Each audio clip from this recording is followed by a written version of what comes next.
writing a presentation, what should you do? What should you think first? Where should you start? Well, I'm Alan Donegan.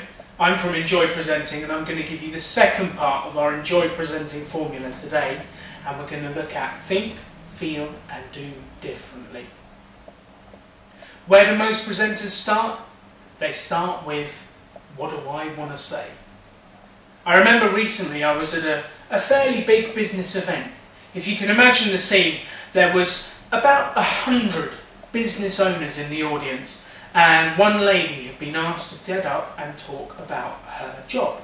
And she did, for 30 minutes. It was the most boring presentation you could imagine, and afterwards I just thought, I want my 30 minutes back. I've had enough. Have you ever been to a presentation that bored you out of your skull? Well, I asked that lady after the presentation, what was her goal in doing this? She thought for a second and said, I don't have a specific goal. I was just asked to present on my job. Well, she just wasted her own 30 minutes and 30 minutes for 100 people in the audience. It was not interesting, it was boring, and it was done. So if you want to avoid being one of those presenters, what should you do?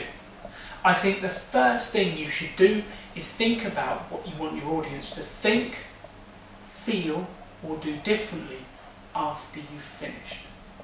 Every presentation should have a goal, an objective, something to change for the audience afterwards. If not, why bother? So that's the next top tip. The next question to ask yourself is, what do I want my audience to think, feel, or do differently after I'm finished? So you can find out more about us on all the normal places. Remember, get out there and start to enjoy presenting.